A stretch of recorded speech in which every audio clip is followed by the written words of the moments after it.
डाला बाबा भोजी पल्लू हटा के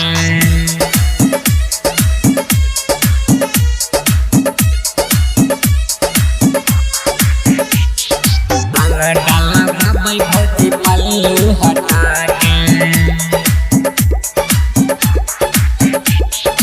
अंगिका रिकॉर्डिंग स्टूडियो रुपौली पूर्णिया बिहार। अबीर लगाबै छै गाल सटा के है अबीर लगाबै छै गाल सटा के है रंग डलबाबै भौजी पल्लू हटा के रंग डलबाबै भौजी पल्लू हटा के डलबाबै भौजी पल्लू हटा के मन बहकाबै छै चोली देखा के मन बहकाबै छै चोली देखा के रंग डलबाबै भौजी पल्लू हटा के रंग डलबाबै भौजी पल्लू हटा के रंग डलबाबै भौजी पल्लू हटा के म्यूजिक बाय डलबाबै भौजी पल्लू हटा के फगुआ में भौजी के मूड छै ताजा फगुआ में भौजी के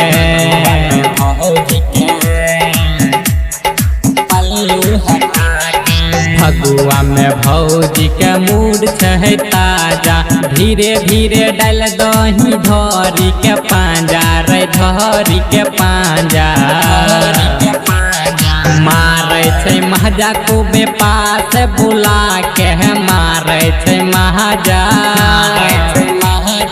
मारे छै महजा खूबे पास बुला के रंग डलबाबै भौजी पल्लू हटा के रंग डलबाबै भौजी पल्लू हटा के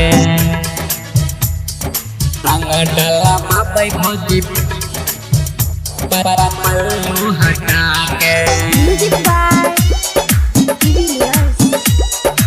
डलबाबै भौजी पल्लू हटा के अंगिका रिकॉर्डिंग स्टूडियो रुपौली पूर्णिया बिहार। अभिषेक महेंद्र के देवर बताई छै अभिषेक महेंद्र के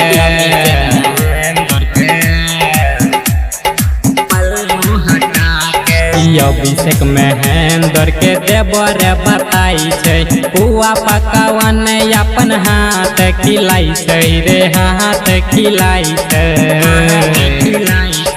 पास बुलाबै छलै ढोरी देखा के पास